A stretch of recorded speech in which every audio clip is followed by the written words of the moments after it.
आज हम बात करने जा रहे हैं उन इनविजिबल रिपोर्ट्स की जो कोई भी बड़ा प्रोजेक्ट स्टार्ट होने से पहले तय करती हैं कि क्या सच में जब डेवलपमेंट होता है, कोई प्रोजेक्ट आता है, तो क्या विकास सच में सबके लिए फ़ायदे का सौदा है या सिर्फ एक छोटी सी प्राइस टैग के पीछे एक छुपी बहुत बड़ी कॉस्ट है। हम बात करेंगे आज SIA और EIA पर। SIA का फुल फॉर्म है आपका सोशल इम्पैक्ट असेसमेंट और EIA means environmental impact assessment. ठीक है, ये दोनों ऐसे टूल्स हैं जो हर डैम, हाईवे, फैक्ट्री या जो इंडस्ट्रियल प्रोजेक्ट्स होते हैं उनके पीछे का एनालिसिस, असेसमेंट करते हैं।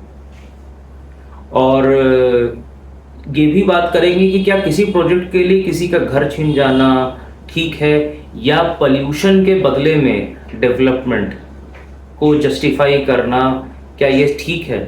ठीक है, आज के एपिसोड में हम जानेंगे इन असेसमेंट्स का रोल और डिस्कस करेंगे कुछ ऐसे रियल लाइफ एग्जांपल्स जहां इंसानी ज़िंदगी और प्रकृति दोनों ने डेवलपमेंट के नाम पर एक बड़ी कीमत चुकाई है। हमारा नाम ओंकार सक्सेना है और आप देखना शुरू कर चुके हैं ETS। Let's talk, learn and grow.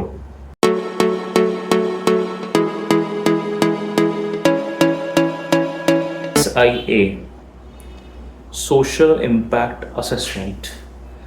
SIA का मतलब है किसी प्रोजेक्ट का समाज पर होने वाला असर का असेसमेंट।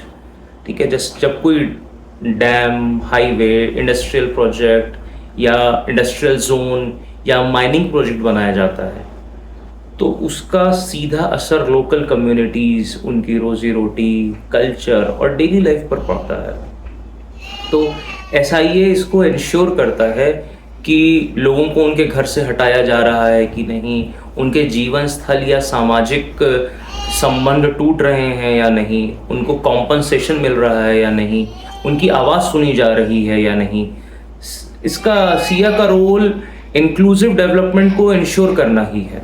मतलब विकास हो लेकिन लोगों की डेली लाइफ पर कोई असर नहीं पड़ना चाहिए। बात करते हैं EIA पर, इन्वायरमेंटल इम्पैक्ट असेसमेंट। ये फोकस करता है कि नेचर पर जो होने वाले इफ़ेक्ट्स होते हैं उन पर। हर प्रोजेक्ट का असर जो है वो इन्वायरमेंट पे होता ही होता है। और इसको आप ऐसे समझ सकते हैं जैसे जंगल काटना, पॉल्यूशन, वाइल्ड लाइफ का नुकसान, हवा और पानी की क्वालिटी कई जगह ख़राब हो जाती है। ठीक है, तो ये असेस करता है कि इकोसिस्टम ख़राब हो रहा है कि नहीं, या CO2 एमिशन कितना बढ़ रहा है, या जो नदी है, झील है, आसपास जो ज़मीन है वो कितनी पॉल्यूटेड होगी, कितनी प्रदूषित होगी। जो EIA का एम है वो डेवलपमेंट के साथ साथ इन्वायरमेंटल प्रोटेक्शन भी है। और आज क्लाइमेट चेंज का जो दौर चल रहा है उसमें आप कह सकते हैं कि EIA एक ग्रीन गार्ड बन चुका है और इसकी नीड भी है हमको, क्योंकि अगर EIA और SIA बॉडीज़ ना हो, ये टूल्स ना हो हमारे पास में, तो बहुत सी चीज़ों का आंकलन कर पाना सोशल और इन्वायरमेंटल स्तर पर थोड़ा सा मुश्किल हो जाता है।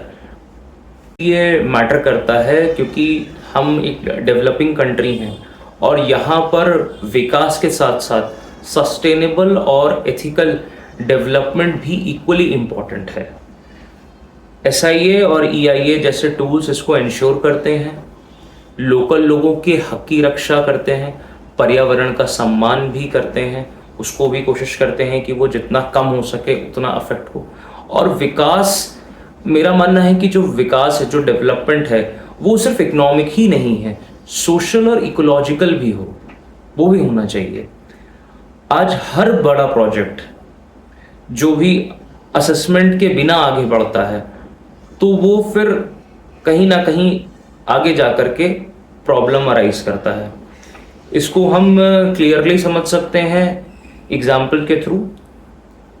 और सबसे पहला एग्जाम्पल जो मैं लूँगा, पहले मैं पुराने एग्जाम्पल्स लूँगा, फिर एक करंट टॉपिक पे भी बात करेंगे जो करंट में चल रहा है। उस पे ईआईए और एसआईए का काफ़ी इम्पोर्टेंट रोल है और वो उस पे काफ़ी टीम तरीके से वर्क भी कर रहे हैं।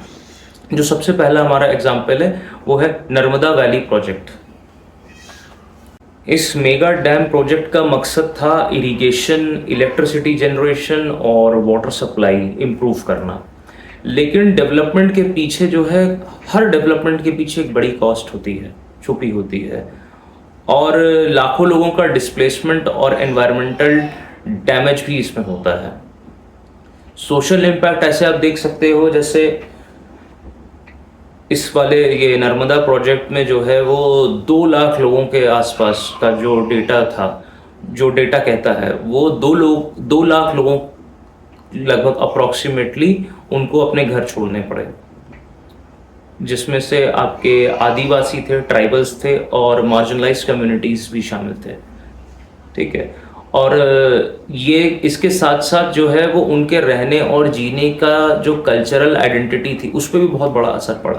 क्योंकि आप जब कहीं रहते हो, जो आपकी नेटिव प्लेस होती है या जहाँ बॉर्न एंड ब्रॉट अप हुए होते हो, तो वहाँ पर आपके कुछ पुरानी जो चीज़ें चली आ रही होती, कल्चर चला रहा था, उसको हम फॉलो करते हैं। और फिर जब हम वहाँ से पलायन कर जाते हैं तो वो काफ़ी सारी चीज़ें समय के साथ में, पलायन के साथ में बदल जाती हैं। तो ये सोशल इम्पैक्ट था जो एक बहुत बड़ा फैक्टर था।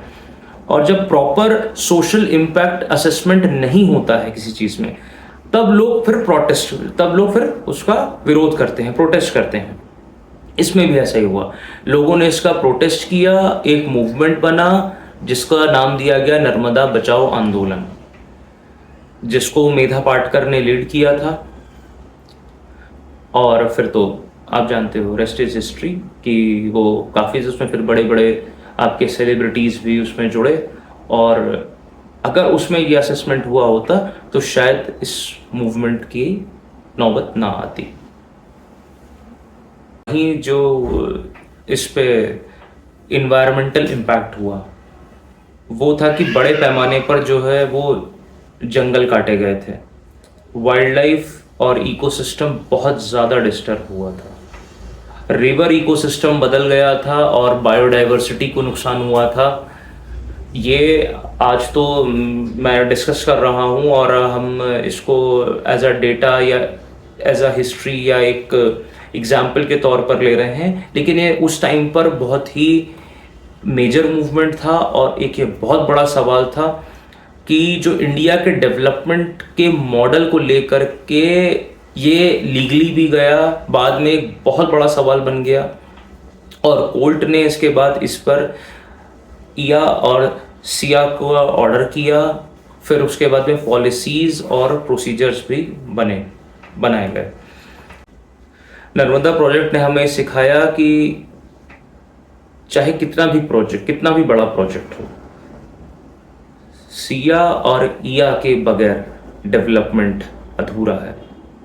क्योंकि कितना भी प्रॉफिटेबल हो बिजनेस हो, प्रोजेक्ट हो, लेकिन अगर उसमें समाज और इन्वायरमेंट का ख्याल आपने नहीं रखा है तो फिर वो विकास नहीं है, वो आगे चल करके लॉन्ग रन में विनाश बन जाता है।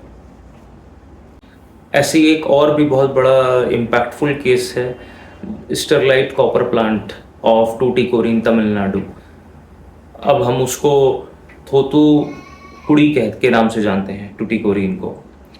ये एग्जाम्पल हमें दिखाता है कि जब भी इन्वायरमेंट और सोशल इम्पैक्ट असेसमेंट को इग्नोर किया जाता है तो पब्लिक का गुस्सा किस लेवल तक जाता है। और पब्लिक का गुस्सा भी आप छोड़ दो, जो इम्पैक्ट होता है सोशल और इन्वायरमेंटली वो कितना खराब और कितना गहरा हो सकता है, उसका जो अफेक्ट होता है कितना डीप होता है।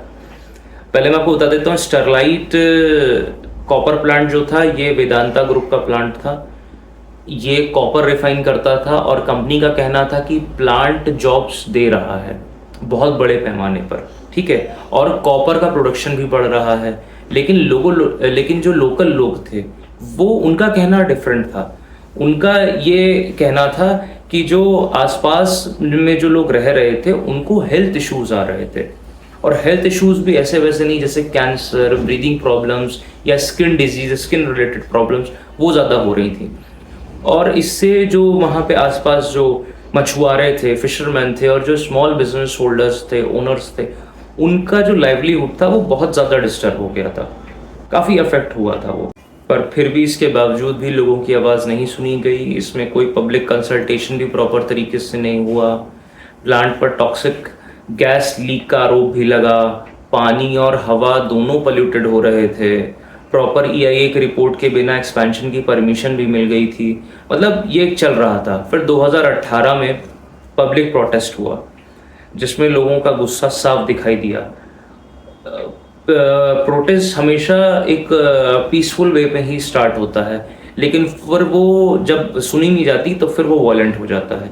और इसमें वायलेंट हुआ वो प्रोटेस्ट काफ़ी इस प्रोजेक्ट को लेकर, स्टरलाइट प्रोजेक्ट को लेकर के प्रोटेस्ट जो हुआ वो इतना ज़्यादा वायलेंट हो गया कि उसमें पुलिस फायरिंग की नौबत आ गई, जिसमें 13 लोगों की जान भी गई। इसके बाद तमिलनाडु गवर्नमेंट ने स्टरलाइट प्रोजेक्ट को परमानेंटली बंद कर दिया। ये केस एक वार्निंग थी कि ईया और सिया के डेवलपमेंट के ईया और सिया के बिना कोई भी डेवलपमेंट करना सिर्फ लॉ का वायलेशन ही नहीं है, ह्यूमन राइट्स का भी वायलेशन है। और जब पब्लिक ट्रस्ट टूट जाता है तो इंडस्ट्रियल ग्रोथ का कोई फायदा नहीं रहता है। चाहे बात नर्मदा डैम की हो या स्टरलाइट कॉपर प्लांट की हो, एक बात साफ है कि डेवलपमेंट बिना लोगों के और प्रकृति के साथ संवाद के नहीं हो सकता है। सिया और ईया जैसे असेसमेंट सिर्फ पेपर वर्क नहीं है, इसको हमें समझना होगा। ये टॉपिक जो आज मैंने उठाया है ये थोड़ा सा बोरिंग हो सकता है, लेकिन अगर आप इसको लॉन्ग रन में समझोगे तो आपको समझ में आएगा कि ये बहुत ही इम्पोर्टेंट और मेजर रोल प्ले करता है हमारी लाइफ में और हमारे एनवायरनमेंट में। क्योंकि एक जिम्मेदार राष्ट्र के ये टूल्स हैं और ये हर कंट्री को फॉलो करने चाहिए। ये इंश्योर करता है कि हर ब्रिज, हर फैक्ट्री, हर डैम सिर्फ कंक्रीट का ढांचा ना हो, बल्कि उसमें इंसानियत, न्याय और प्रकृति का सम्मान भी हो। आज जब हम विकसित भारत की बात करते हैं तो जरूरत है एक ऐसे विकास की जिसमें लोगों की आवाज सुनी जाए, जिसमें पेड़ पौधे ना काटे जाएं, जिसमें जंगल साफ ना किए जाएं। हम उसको रख करके भी, उसके साथ में सामंजस्य बैठा करके भी तो हम काम कर सकते हैं। क्या जरूरी है कि जब तक पूरा जंगल नहीं काटेंगे, सारे पेड़ साफ नहीं करेंगे, नदी का बहाव नहीं बदलेंगे, तब तक क्या हम काम नहीं कर पाएंगे, हम डेवलपमेंट नहीं कर पाएंगे? क्या इससे पहले डेवलपमेंट नहीं हो रहा था? क्या इससे पहले लोग जी नहीं रहे थे? क्या इससे पहले लोगों को नहीं? हाँ ठीक है, कुछ प्रॉब्लम्स थी, कुछ दिक्कतें थी और उसके लिए हम बहुत तरक्की कराए हैं। हम आज 4th इकोनॉमी है वर्ल्ड में, लेकिन फिर भी इन्वायरमेंट इम्पैक्ट असेसमेंट और social impact assessment is very very very very necessary and important, चाहे कोई भी प्रोजेक्ट हो। वैसे भी आजकल पीढ़ियों को साफ हवा, पानी और ज़मीन नहीं मिल रही है, जो हमारी आज की जनरेशन है और जो आने वाली जनरेशन है। अगर हम इसी तरीके से इन चीज़ों को इग्नोर करते रहे तो पर्यावरण की रक्षा कौन करेगा, इकोलॉजिकल बैलेंस की रक्षा कौन करेगा? इन चीज़ों को बैलेंस करके हम अगर नहीं चलेंगे तो आगे जा कर के और प्रॉब्लम्स, और ज़्यादा health problems, mental conditions arise होंगी। तो आप सब भी इस सोच का हिस्सा बनिए। अगली बार जब किसी बड़े प्रोजेक्ट के बारे में सुने तो ये ज़रूर पूछिए कि क्या इस पर सिया और ईया हुआ है, उनका असेसमेंट हो चुका है।